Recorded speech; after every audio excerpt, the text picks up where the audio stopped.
Olá, tudo bem? Na aula de hoje eu vou te mostrar etapas gerais de uma análise química.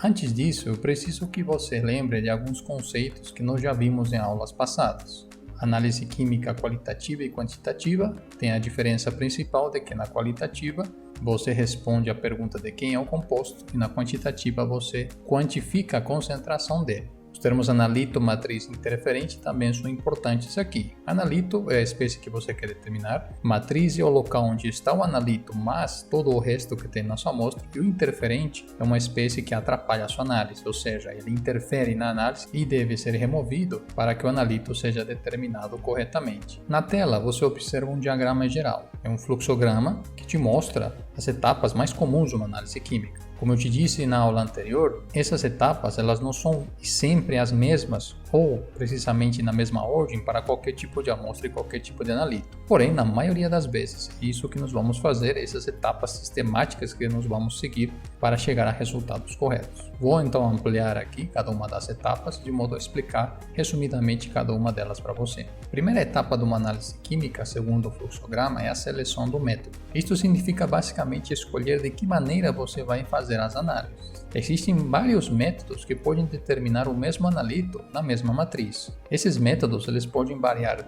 no equipamento que eles utilizam, no número de reagentes que eles utilizam, se são mais caros, se são mais baratos, etc. Isso é uma definição que geralmente é feita no início, levando em consideração qual que é a viabilidade, qual que é a possibilidade do analista ou do laboratório em questão. Uma vez selecionado o método, você passa para uma outra etapa conhecida como a obtenção da amostra. Na verdade, essa etapa se chama formalmente amostragem. Nós vamos ver ela com mais detalhes depois. Você precisa coletar uma pequena quantidade do material de um local aonde você quer obter alguma informação, de modo que essa quantidade de material represente esse local. Vai ser uma quantidade pequena, obviamente, que vai possibilitar então que você possa, a partir das informações dessa pequena amostra, tomar medidas para o local inteiro. Poderia ser, por exemplo, uma fazenda, poderia ser, por exemplo, um campo de futebol, etc. Uma vez feita essa obtenção da amostra de maneira correta, de maneira representativa, nós passamos ao processamento da amostra. Isso daqui envolve uma série de manipulações, uma série de procedimentos, processos, tratamentos que você faz com a amostra de modo a tornar possível fazer a análise. A análise que geralmente acaba chegando em um equipamento, mas o equipamento ele requer alguns critérios, ou seja, ele precisa que a amostra, por exemplo, esteja na fase líquida, que esteja relativamente límpida, etc. Tudo isso faz com que você precise preparar a amostra e esses processos de processamento da amostra também dependem do tipo de analito, do tipo de matriz, do tipo de equipamento que você tem, do tipo de problema que você quer dar uma resposta, etc.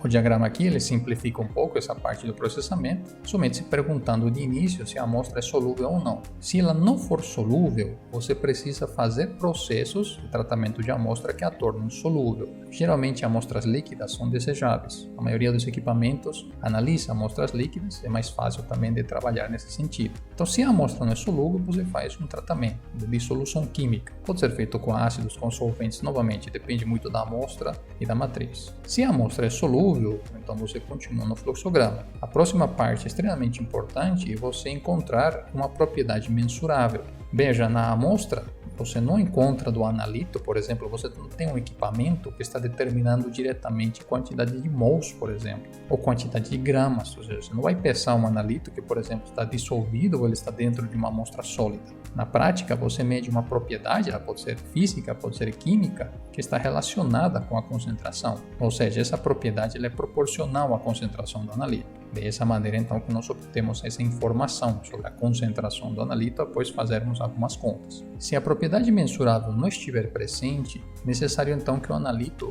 mude sua estrutura química. Isto pode ser feito com algumas alterações, seja colocando alguns grupos funcionais a mais no analito, seja, por exemplo, deixando o analito de uma forma química diferente, etc. Uma vez que a propriedade mensurável ela foi obtida e ela está, por assim dizer, funcionando, ou seja, ela é proporcional à concentração, você entra para uma etapa de eliminação de interferências, ou seja, o conceito de interferente, que eu já te passei antes, significa que existe uma espécie de amostra que se parece muito com o seu analito, ou seja, o equipamento que vai fazer a análise ele pode confundir interferente e o analito. Se há uma confusão desse tipo, você teria um resultado errado.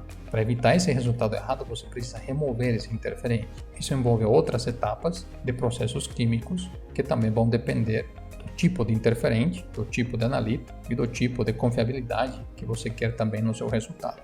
Uma vez eliminados os interferentes, você passa diretamente para a medida da propriedade de X, ou seja, aquela propriedade mensurável. Poderia ser corrente, poderia ser voltagem, poderia ser absorvância, depende muito do equipamento e da técnica que você está utilizando. A medida da propriedade de X basicamente vai te levar à medida da concentração do analito. Na sequência, se fazem os cálculos necessários para obter essa concentração e, finalmente, a estimativa da confiabilidade dos resultados. Isto basicamente tem a ver com a estatística. Geralmente, quando nós fazemos análises químicas, fazemos análises repetidas, as conhecidas como replicadas. Isto para que consigamos obter uma média, um desvio padrão, que me permita então saber sobre os desvios, sobre a qualidade dos resultados do ponto de vista estatístico. Tudo bem? Até mais!